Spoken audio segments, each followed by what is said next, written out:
Hola amigos, amigas, ¿qué tal? Bienvenidos, bienvenidas a una nueva emisión de nuestro podcast Brújula Ética. En nuestra emisión de hoy hablaremos con Julio Jiménez, director de presidencia del Real Betis. Él nos hablará acerca del papel de la ética en la transformación de una institución tan importante como el Real Betis, sobre todo en un contexto de competencia tan fuerte como el fútbol y en particular el fútbol europeo. Julio resalta la importancia del trabajo en equipo, de la ética y de la gestión empresarial en la formación de futuros profesionales. Además, nos habla acerca del impacto del fútbol, no solamente a nivel ecológico, social, sino económico, y cómo se pueden desarrollar acciones para reducir dicho impacto. Esperamos que disfruten nuestra emisión de hoy.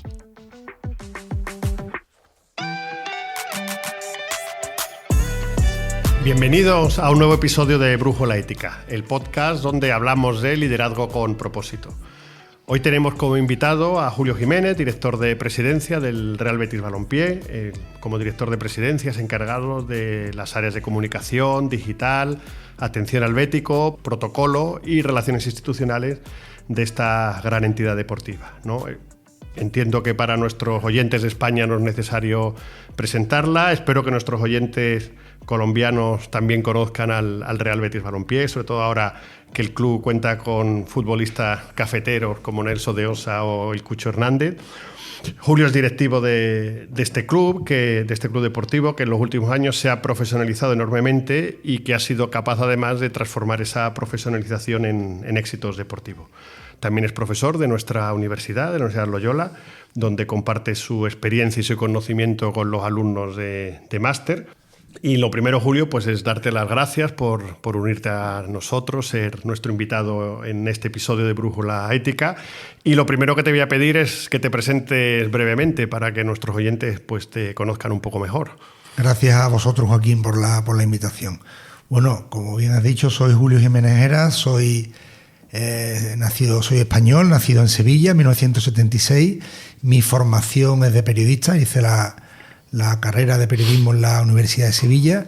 Mi primera etapa profesional estuvo vinculado a la prensa escrita en este caso, a través de 3 grupos editoriales españoles, y desde hace 15 años dirijo la comunicación en el Real Betis Balompié, con lo cual mi sector actual no es el de la comunicación propiamente dicha en cuanto a industria, sino pertenezco a la industria del fútbol.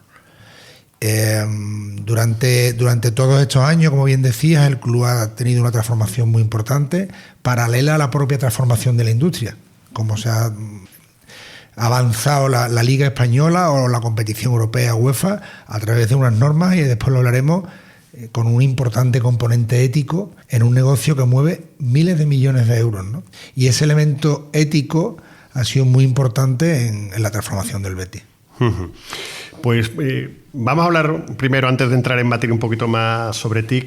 ¿Qué pilares crees que de tu vida profesional, de tu vida académica han sido claves o siguen siendo claves en tu rol ahora como directivo en una entidad como el Real Betis Balompié? Creo que son varios. El primero, la formación. No puedes dedicarte a trabajar en grandes empresas, en grandes compañías, sin una formación adecuada en cuanto a la materia a la que te dedicas, que en mi caso era la comunicación, como otros elementos clave como son los idiomas, por ejemplo. La formación es esencial, y más en un mundo tan competitivo como el que tenemos ahora.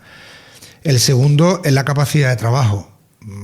Tú puedes estar perfectamente formado, tener una buena formación, tanto porque tú lo hayas logrado o porque en tu familia hayan tenido las posibilidades de dotártela, que si no tienes capacidad de trabajo, es imposible.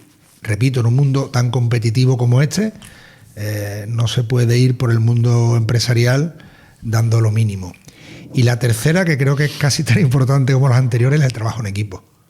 Hay personas, me voy al origen, muy bien formadas, personas muy trabajadoras, pero que son imposibles de trabajar en equipo, de ponerte en el lugar del otro, de tener capacidad conforme vas ascendiendo en la escala de una compañía, de gestionar equipos con esa capacidad de darle al otro lo que el otro requiere.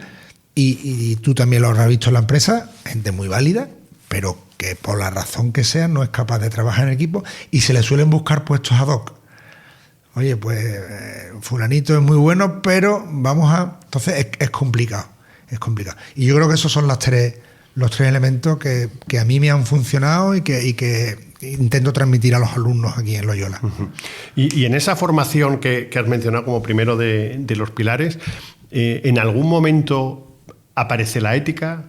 O sea, ¿la ética es algo que suele estar en la formación de un profesional o sigue siendo algo como un poquito más accesorio?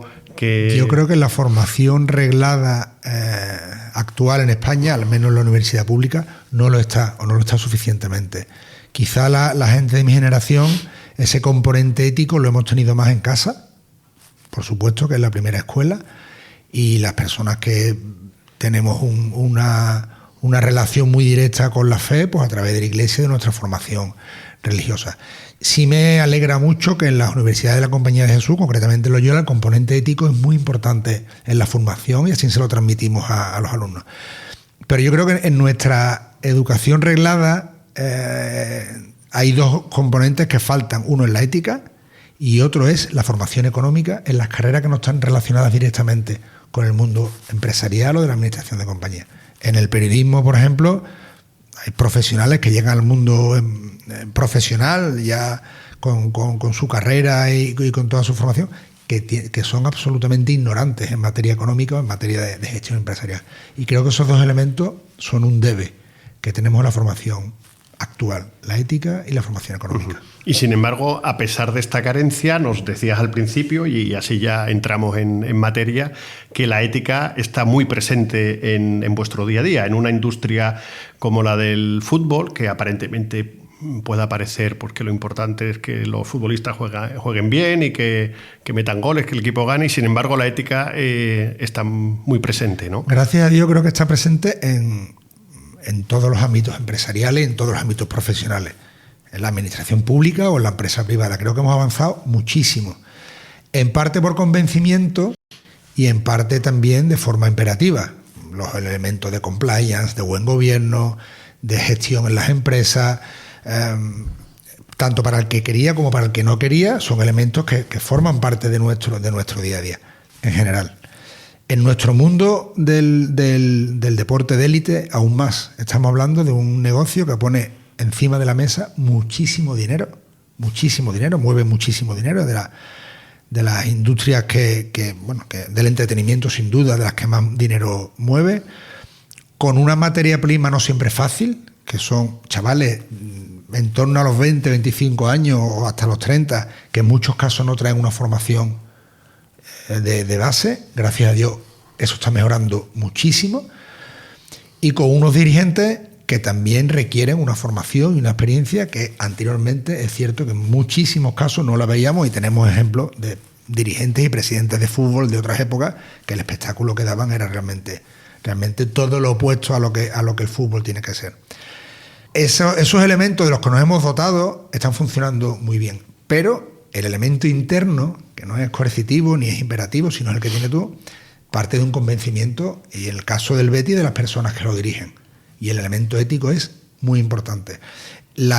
Cualquier empresa medianamente organizada tiene perfectamente establecidos y escritos su misión, visión y valores. En el caso del Betis, la misión es hacer felices a los béticos, que es lo que nos mueve, y en la visión es alcanzar pues, los éxitos deportivos, asentarnos en la élite del fútbol español y que los aficionados estén tan orgullosos de lo que se obtiene como de cómo se obtiene. Ese hacer las cosas bien y hacer las cosas con un componente ético en el Betis es esencial. Y además nos ha ayudado mucho a la hora de tomar decisiones. Y creo que lleva aparejado otro elemento posterior, que es la responsabilidad social corporativa. Si tú crees que el fútbol es una herramienta que une a millones de personas en todo el mundo, no puedes dejar de aprovechar esa herramienta, esa palanca, para mejorar en la sociedad en la que vivimos. Y creo que una cosa emana de la otra. Cuando la profesión brota de la vocación, el trabajo cotidiano se transforma en lugar de encuentro, creatividad y sentido. Así, la vida laboral deja de ser mera supervivencia y se vuelve camino de plenitud compartida. Y cuéntanos un poquito más en detalle cómo el Betis ejerce esa responsabilidad corporativa, porque sé que tiene muchas iniciativas en marcha, tiene una fundación, el proyecto Forever Green. Cuéntales a nuestros oyentes un poquito más sobre esas iniciativas donde se plasma ese devolver a la sociedad parte de lo que se recibe. Yo creo que los clubes de fútbol siempre han tenido una vocación, digamos, de social, una vocación incluso caritativa, en un término más antiguo, y faltaba profesionalización de esa responsabilidad social corporativa. El Betis en el año 2011 pone en marcha su fundación, y la fundación desde el inicio era muy diferente a las fundaciones de otros clubes de fútbol, que la tenían casi como, no sé, como un añadido o como algo que había que tener sin realmente prestarle atención. El Betis lo que hace al poco tiempo es los jugadores, el cuerpo técnico y parte de los ejecutivos del club donan el 1% de su salario para fines sociales del Betis. El 0,5 va a la fundación y el otro 0,5 va a la asociación de exjugadores, que lo que hace es proveer de necesidades, de arreglar esas necesidades de antiguos futbolistas, que a algunos les ha ido estupendamente bien en la vida y tienen una situación acomodada, pero otros pobres, precisamente por esa falta de formación, se han visto con 25 años con mucho dinero y con 40 prácticamente no tenían o para pagar una hipoteca o para mantener a su familia. Entonces, de ahí viene el 1% del salario de los jugadores, que es un dinero. Lo que quiero decir, Joaquín, es que partimos de base con un presupuesto bastante chulo, un presupuesto interesante, al que se le añaden todos los ingresos que capta la fundación a través de patrocinios, colaboraciones, ayuda de las instituciones públicas. Entonces, primero, tener la voluntad de desarrollar esa RSC y desarrollarlo de forma profesional. ¿Qué nos ha permitido eso? Pues hacer cosas súper interesantes, tanto en nuestro entorno más inmediato como en otros 49 países, alcanzando a 50.000 beneficiarios de todo tipo, de discapacidad, de ayuda a la educación. Ahora tenemos un proyecto súper bonito en La Candelaria, que es uno de los barrios más deprimidos de Sevilla. Tenemos un proyecto de ayudar a través de la parroquia a los chicos a sacarse el B1 de inglés. Son zonas de Sevilla en las que han tenido dificultad para tener un desarrollo educativo medio lógico. Si encima le das el plus de un título de inglés, lo dicen los propios chavales, te cambia por completo las opciones. Tu currículum es otro y tus posibilidades laborales son otras. Bueno, ¿y qué hace el Betis ayudando a dar clases? Pues eso, a eso nos dedicamos, a que los chicos de este barrio de Sevilla tengan opción de tener el B1 de inglés, ¿no? Y acciones en tantos países y con tantos beneficiarios. Y estamos realmente orgullosos de ello, y además lo hacemos de forma muy ágil. Cuando hubo la Dana de Valencia, hicimos un centro logístico. Sabíamos que había muchos aficionados que querían ayudar. ¿Cómo? Pues, oye, yo te ofrezco la herramienta, te ofrezco el mecanismo de cómo llevar comida, mantas, necesidades a Valencia. O en el COVID, cuando todo el fútbol se paró por completo, al igual que toda la sociedad, montamos en el estadio un centro logístico donde nos dedicamos a confeccionar batas, mascarillas y asistir a hospitales y a centros sanitarios en Sevilla. Cualquier club de fútbol, lo normal es que se hubiera quedado quieto, parado, en teletrabajo y esperando a ver si la competición volvía. Nosotros ese teletrabajo lo que hicimos fue irnos al estadio y hacer batas y ayudar a hacer mascarillas en este centro logístico. Muy interesante, ¿no? Y muy reconfortante ver que un club de fútbol, a pesar de lo que piense la gran mayoría de la población, no solo se dedica a fichar futbolistas y a ganar títulos, después, sino que hace otras cosas. Y tienes que proclamarlo. Aquí la máxima evangélica de que la mano izquierda no sepa qué hace la derecha está bien, pero en el mundo de la responsabilidad social corporativa tú requieres que la gente se implique contigo, que esas subvenciones, que esas ayudas, esos patrocinadores, con lo cual tú tienes que explicar muy bien qué haces, y tenemos un departamento de comunicación específico de la fundación, diferente al del Betis, que se dedica más a la información deportiva o corporativa, y creemos que es muy importante darlo a conocer, con lo cual la percepción que tiene el público en general de la fundación del Betis creo que es más positiva de otras fundaciones, futbolísticas o no futbolísticas, que igual la comunicación no es una parte esencial para ellos, y para nosotros sí lo es. Sí, además me alegro de escucharlo, porque el fútbol no deja de ser una actividad con una gran repercusión social, ¿no? Muchos chavales, su espejo son los futbolistas, ¿no? Y entonces aprovechar ese altavoz, estoy de acuerdo contigo, ¿no? Es muy importante no solo hacerlo, sino comunicar que se estaba haciendo para servir de ejemplo. La sostenibilidad es otro pilar importante de esa responsabilidad social, ¿no? una de las preferencias apostólicas universales de la Compañía de Jesús es el cuidado de la casa común. Las universidades jesuitas también trabajamos mucho y estamos muy concienciados de esa importancia de cuidar lo que hemos recibido para dejárselo a las futuras generaciones. ¿El Betis cómo trabaja con la sostenibilidad? Porque me consta también que hay muchas iniciativas en ese área. Esta semana hemos tenido en los medios la presencia de esta profesora aquí en la Universidad de Loyola, hablando de esto y cómo muchas veces, no sé por qué, lo queremos desligar de las doctrinas que nos marca el Evangelio o del propio, el pontificado del Papa Francisco, que tan focalizado estuvo en cuidar la casa común. Para nosotros fue un elemento muy importante el apoyo a la sostenibilidad, hasta el punto que montamos una plataforma que se llama Forever Green, haciendo referencia a los colores del Betis, que fue apoyada desde el inicio por dos instituciones que no son moco de pavo, como las Naciones Unidas o el Climate Pledge de Amazon y la Liga. Lo que queremos hacer es aprovechar el altavoz del fútbol y la potencia social que tiene el fútbol para concienciar sobre la sostenibilidad, cosa que creo que lo estamos logrando, y siendo evidentemente coherente con esto. Frente a esta sede de la Universidad Loyola Andalucía tenemos la ciudad deportiva Rafael Gordillo, que es el centro donde entrenan nuestras categorías inferiores, inaugurada hace 2 años, y es 100% sostenible en los flujos del agua, en el ciclo hídrico que riega los campos, que evidentemente consume mucha agua, en la iluminación, en la movilidad. El nuevo proyecto de estadio que tenemos es 100% sostenible y un partido de fútbol mueve a muchísima gente, genera una huella de carbono importantísima y creemos que, primero, como te digo, ser coherente en nuestras actuaciones y, segundo, dar a conocer qué planeta tenemos el que tenemos, que no hay un planeta B y que toda ayuda que demos es necesaria y creo que nos hemos convertido en el club verde de referencia. En la clasificación mundial solo Liverpool está por delante nuestra en cuanto a acciones medioambientales. El próximo partido en casa tenemos el partido Forever Green, que lo hacemos cada año, donde las camisetas son...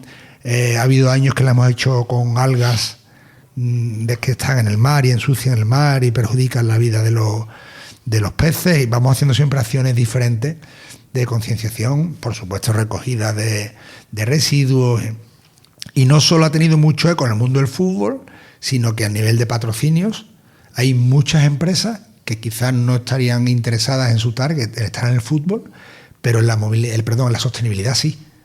Y nuestro patrocinador principal, por ejemplo, es una empresa de climatización, y hay muchas empresas que están apostando por vincular su marca al Betis porque es un club sostenible. Gracias por la invitación.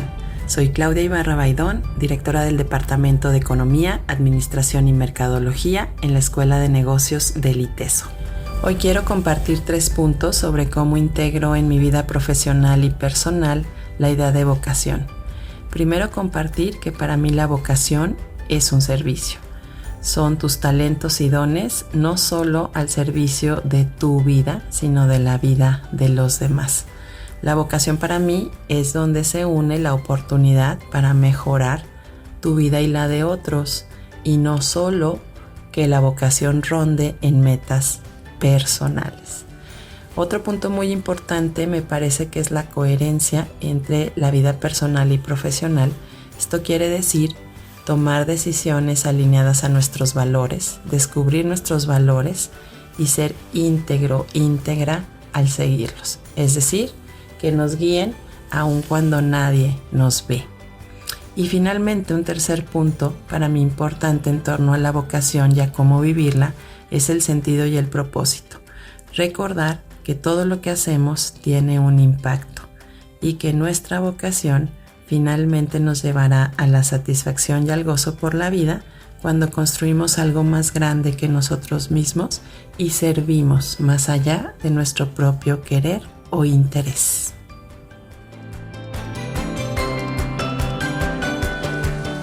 Bueno, vamos a cambiar de tercio, vamos a pasar al segundo gran foco de nuestro podcast, que es la vocación. Vamos a hacerlo como antes, si te parece, hablamos primero de ti. ¿Cómo descubriste tu vocación en el mundo empresarial deportivo? ¿Vale? Porque tú estudiaste comunicación, ¿no? En principio, pues parece que es más orientado al periodismo o a otro tipo, y sin embargo acabas en... Así era, yo me formo en periodismo como la carrera, y lo más normal, y como así sucedió, es que trabajara en empresas de comunicación, y así sucedió durante los primeros... los primeros 12 años de mi carrera profesional. En el Betis hubo un cambio de gobierno en el año 2011, 2010, 2011, y entonces, bueno, pues a una serie de profesionales que éramos béticos, y que yo soy socio de toda la vida, he sido bético como toda mi familia, pues nos hicieron una llamada que por qué no íbamos a ayudar, en este caso de manera profesional, al club. Me ofrecieron este puesto de director de comunicación del Betis, lo acepté con los ojos cerrados, porque se unía mi pasión por el club de mi vida y mi pasión por el Betis con unas opciones preciosas de transformar la comunicación del club. Y además la comunicación, no solo en un club de fútbol, sino en cualquier compañía, es un elemento absolutamente transversal, con lo cual estás presente en muchísimas tomas de decisiones, en muchísimos foros, todo se cuestiona, todo se pone encima de la mesa. Entonces era un reto precioso transformar la realidad del Betis después de muchísimos años en que el Betis ha vivido una crisis muy, muy, muy grave. Si me dices de pequeño te gustaría trabajar en el Betis, pues hubiera sido el sueño de mi vida. Jamás me lo planteé, ni jamás creí que fuera posible, pero bueno, se dieron las circunstancias, gracias a Dios, y de esto han pasado ya casi 15 años. Has mencionado dos elementos que yo creo que en vuestros sectores son bastante comunes que se den, ¿no? El cómo se une la pasión con la profesión, ¿no? Y de esa intersección pues sale una vocación. ¿Cómo crees que se vive en general, ya no pensando en ti, sino por lo que ves a tu alrededor, cómo se vive esa vocación en las personas responsables de la gestión de entidades deportivas? Yo alguna vez leí esto de que si trabajas en lo que te gusta no volverás a trabajar en tu vida, ¿no? Pues es así. O sea, la inmensísima mayoría de profesionales del sector del deporte, lo que primero hemos sido son grandísimos aficionados al deporte. Yo, mi pasión absoluta es el Betis, el fútbol, pero he practicado otros muchos deportes y el deporte forma parte de mi vida.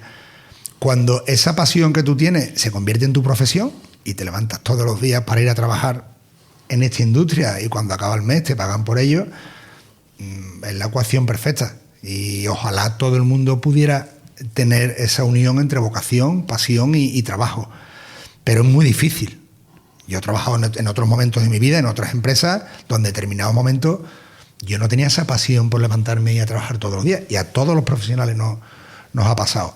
Y después hay vocaciones, evidentemente, con V mayúscula. O sea, el que quiere ser médico o el que tiene la vocación de servicio a los demás. Esas son vocaciones que son plenas. Y hay otros trabajos más administrativos que lo haces porque te llena, porque tienes un salario para sacar tu familia adelante, pero igual no es la pasión de tu vida. Ser administrativo de una administración pública, ¿no? ¿Y crees que se puede hacer compatible esa vocación con minúscula, esa más que es la pasión y la profesión, con esa vocación con mayúscula que quizá dé un sentido más completo a la vida, ¿no? Al ir más allá? ¿Se pueden hacer compatibles esas dos vocaciones? Esa vocación de ir más allá está en la persona y debe ser presente, sea cual sea tu profesión, sea cual sea. Tú tienes que dar, por supuesto, dar máximo en tu tarea y hacerlo con una tarea trascendente. El administrativo que está haciendo una tarea en un pequeño ayuntamiento, su trabajo semanal o mensual influye de forma decisiva en miles de ciudadanos de esa localidad. No te digo nada el que tenga alta responsabilidad de una administración pública, que influye decisivamente en la calidad de vida de miles de personas. Esa vocación es esencial. Estamos de paso, no sabemos el día de mañana además dónde vamos a estar cada uno, pero dejar en el territorio más lejano o más cercano algo que mejore la sociedad, que mejore el mundo que vivimos, yo creo que es la vocación más trascendente del ser humano. La permanencia en la familia y mejorar al mundo en que vivimos. O sea, es el mundo que tenemos alrededor es tan complejo y está tan en crisis que cualquier ayuda, cualquier esfuerzo que no hagamos por nuestra parte en nuestro caso, es un pecado de omisión clarísimo, que para mí son de los pecados más graves de omisión. Y este podcast, la audiencia mayoritariamente son personas jóvenes, alumnos de la Javeriana, de Loyola, de otras universidades jesuitas en Latinoamérica. ¿Qué les podrías aconsejar a esas personas jóvenes para que sean capaces de descubrir cuál es su vocación? ¿Cuál es su vocación con mayúscula? Sí, primero hay un elemento que son tus gustos y tus preferencias personales. El que quiere ser arquitecto, que es otra vocación, por ejemplo, pues eso lo tienes de pequeño, lo vas desarrollando, cambia. Hay quien quiere ser de chico, quiere ser médico, después acaba siendo abogado o acaba siendo administrativo, me da igual. Pero en todos la carrera que hagamos, la forma en que afrontemos nuestra inserción en el mercado laboral, cómo después nos desarrollemos en esa empresa, es esencial tener claro con nuestra vocación. Esencial, absolutamente esencial. Y pasar por los años de formación en que están nuestros oyentes mayoritariamente ahora mismo, como si esto fuera a pasar de un día a otro, de un curso a otro, de un semestre a otro, están desaprovechando de las etapas más bonitas de la vida, sin duda alguna. Y eso requiere pues no un esfuerzo, que por supuesto lo requiere el estudio, sino una vocación de ser trascendente, de no pasar por aquí como el que pasa cruzando la carretera. Pues estamos ya casi terminando, Julio. Yo, antes de terminar, lo que te pediría es si pudieras compartir con nosotros alguna anécdota de alguna situación donde te enfrentaras a algún dilema ético o alguna situación donde la ética fuera importante, respetando evidentemente confidencialidad, personas, lugares, ¿no? Pero alguna situación real donde la ética haya jugado un papel importante. Por desgracia, en nuestro negocio se te ponen encima de la mesa muchas situaciones, no solo que sean cuestionables desde el ámbito moral, sino que son ilegales. Pues de amaños de partido, de situaciones de discriminación sexual o racial. Por desgracia, el mundo del fútbol no es ajeno a la sociedad. Y repito, con tanto dinero encima de la mesa, los peligros son mayores. Y ahí es precisamente cuando te tienes que parar, no actuar con precipitación ni actuar por impulso. El fútbol es muy de impulso y además lo que pasa un jueves, el domingo ya se ha olvidado y al revés, puede ir para bien, puede ir para mal. Y ahí tienes tú que pararte. Y en esos casos, además, no puede ser solo tu brújula ética, solo la tuya, porque afecta a muchas personas. Te tienes que poner en el lugar de que ese chaval de 22 años que viene de una situación o de un país absolutamente deprimido y que de pronto se ve con millones de euros en el banco, ¿por qué ha actuado así? Tener esa capacidad de ponerte en el lugar del otro es esencial. Y por supuesto hay una letra mayúscula que es la N de no. No, por aquí no. O sea, por aquí no paso ni te voy a permitir que pase. Y se dan muchas circunstancias, que lo importante además es estar bien rodeado, que para mí es fundamental, y en el Betis lo puedo decir con toda la satisfacción, que las personas que dirigen el Betis compartimos muy parecido, de forma muy parecida el mismo sentido de la ética. Algunos tienen una formación y una vocación religiosa y otros no, otros son que no han tenido prácticamente relación con la religión en su vida, pero el componente ético es muy similar. Y cuando son dadas situaciones delicadas y situaciones de duda, es que eso es como el cristal roto. O sea, o está roto o no está roto. Pues en este caso es igual. Hay un componente ético infranqueable, sí o no. Y jamás se ha tomado un paso que yo haya dicho esto es incorrecto, esto es inviable, esto es inaceptable. Porque el tema de la brújula me gusta mucho, ¿no? Hacia dónde apunta la flecha, lo hemos tenido siempre muy claro. Pues Julio, ha sido muy inspirador escuchar tu perspectiva sobre la ética, sobre la vocación, desde tus trincheras del Real Betis Balompié. Muchísimas gracias por enriquecer nuestra brújula ética y ha sido un placer tenerte con nosotros. Gracias a vosotros. Estar siempre en una casa de la Compañía de Jesús es un placer y cómo se aunan fe y conocimiento y no desde un punto de vista teórico, que lo hemos hablado muchas veces, sino de práctico, de cómo eso se plasma en la sociedad, cómo la formación ayuda a ello. Es un placer siempre estar por aquí. Pues muchísimas gracias. Y a todos nuestros oyentes, muchísimas gracias por estar ahí, por habernos acompañado, y nos oímos en el próximo episodio de Brújula Ética. Brújula Ética es un podcast producido por la profesora Luisa Fernanda Manrique Molina de la Facultad de Ciencias Económicas y Administrativas de la Pontificia Universidad Javeriana en Bogotá y por Joaquín García Tapiala Regui, profesor del Departamento de Gestión Empresarial de la Universidad Loyola Andalucía, financiado por el Paradigma Inspiracional 5.0 de la International Association of Jesuit Business School.